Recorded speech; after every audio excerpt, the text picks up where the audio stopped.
Fala pessoal, sejam bem-vindos ao canal O Inquiridor. E neste vídeo aqui eu estarei respondendo a um vídeo do pastor Rodrigo Mocelin, que foi intitulado O que ambos têm em comum. Basicamente ele relaciona uma coisa que tanto o catolicismo quanto a ideologia de gênero têm em comum. Bom, esse não foi o primeiro vídeo que eu assisti do pastor Rodrigo Mocelin. O primeiro vídeo que eu assisti dele foi basicamente uma análise dele e algumas considerações dele acerca do filme Não Olhe Pra Cima, que eu achei interessante esse vídeo. Na verdade, para vocês, eu achei bem interessante que ele meio que faz uma comparação, uma relação de algumas figuras do ambientalismo com alguns personagens que tem no filme. Também outro vídeo em que ele fala sobre os crimes, os genocídios cometidos por regimes ateus, que eu achei bem interessante. Mas enfim, quando eu vi o título desse vídeo e eu fui assistir, meu parceiro, esse pastor bostejou do início ao fim. Então eu senti a necessidade de responder, fazer um vídeo resposta a esse pastor. Bom, basicamente o que ele diz é que tanto o catolicismo quanto os adeptos da ideologia de gênero, eles usam de recursos semânticos para alterar a realidade. Ambos querem nos convencer de que alterando as palavras podemos mudar as coisas, segundo as próprias palavras do pastor. E como é que eles fazem isso? No caso dos adeptos da ideologia de gênero, que eu até concordo com ele, é que eles utilizam da palavra gênero para mudar o fato de que as pessoas nascem ou do sexo masculino ou do sexo feminino. Assim, é uma condição natural do ser humano. O cara nasceu, não tem o que fazer, entendeu? Não tem, tipo assim, é auto-evidente que uma pessoa nasce do sexo masculino ou do sexo feminino. Pode ser provado tanto empiricamente como cientificamente. Agora, já no caso que ele alega o catolicismo de fazer, é usar de palavras meio que para modificar a realidade de que todo católico é idólatra. Entendeu? Mas aí eu fiquei me perguntando, tá, mas quais são essas palavras que ele diz? Aí por volta do minuto 3, isso fica mais claro quando ele fala da distinção entre latria e dulia, que os católicos fazem. Bom, o pastor se baseia na passagem que está contida no livro do Êxodo, capítulo 20, que eu esperava que seria uma passagem diferente, porque os católicos já estão cansados de refutar, de responder essa questão dessa passagem aí, que eles sempre usam para tipo assim, condenar os católicos de idólatras e tudo mais. Mas enfim, é a passagem que diz que basicamente Deus ordena que não se façam imagens, nem prestem culto a elas. Que é totalmente errôneo, porque Deus está claramente falando da idolatria. Tanto que nós podemos ver que o contexto histórico o qual Moisés estava inserido era um contexto histórico totalmente conturbado. O povo judeu tinha acabado de ser liberto do povo egípcio e muitos judeus ainda tinham os costumes errados de ter imagens de ídolos, de outros deuses pagãos, que eram basicamente a prática do povo egípcio. Então Deus ordenou que não se fizesse imagens de deuses egípcios, porque a imagem que muitos judeus tinham, o povo daquela época, eram de deuses pagãos. Então fica óbvio que está se tratando da idolatria. E tanto que, se você for ver nessa passagem, Deus está basicamente falando sobre o primeiro mandamento, para não se ter outros deuses, não cultuar outros deuses a não ser ele, no culto de adoração. Isso fica extremamente claro. E outra coisa que me chamou a atenção no vídeo dele é como ele define idolatria. Ele diz que idolatria é simplesmente o fato da pessoa se ajoelhar diante de uma imagem. Ele fala também chorar copiosamente ao tocar numa imagem, prestar qualquer tipo de culto a ela, entendeu? Não percebe que, se levar muito a sério a passagem de Êxodo 20, logo você não vai poder fazer várias coisas, logo não vai poder nem colocar thumbnail no vídeo dele, já que é uma imagem e Deus ordena que não se faça imagens. Então é uma coisa que sinceramente faz muito sentido. Se fosse para definir idolatria como não poder se ajoelhar diante de uma imagem, logo então Josué seria um idólatra, já que, se nós formos ver na passagem de Josué capítulo 7 versículo 6, ele se prostra diante da Arca da Aliança. E a Arca da Aliança havia 2 imagens de querubins lá, entendeu? Então não faz sentido Josué vir um idólatra. E também ele demonstra um claro desconhecimento, uma clara ignorância sobre a fé católica em geral. E nós não cultuamos a imagem em si. Quando nós prestamos o culto, a reverência, a honra, o respeito, nós não estamos direcionando esse respeito à imagem, mas sim ao que ela remete, ao que ela está simbolizando. É o culto basicamente de respeito à pessoa, de honra, de reverência, como eu havia falado. Bom, se fosse para nós definirmos o ato de se ajoelhar diante de uma imagem ou de uma pessoa como um ato de reverência, de honra ou de respeito, como idolatria, ou nós poderíamos dizer que Jacó, Davi, Moisés, Josué e Abraão eram idólatras, que eles se prostraram diante de algo que não é Deus. Davi, no caso, por exemplo, se prostrou diante do anjo. Moisés se prostrou diante de seu sogro. Bom, Josué, como eu já disse, se prostrou diante da Arca da Aliança. Enfim, há muitas passagens e que fazem referência ao culto de reverência a uma pessoa.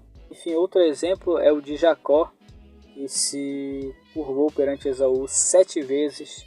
Podemos ver isso no livro do Gênesis. Aliás, já ia até me esquecendo, ele disse que o fato de chorar copiosamente ao tocar uma imagem é uma idolatria. Olha, você aí que pegou uma foto de um ente querido e começou a chorar, tá vendo?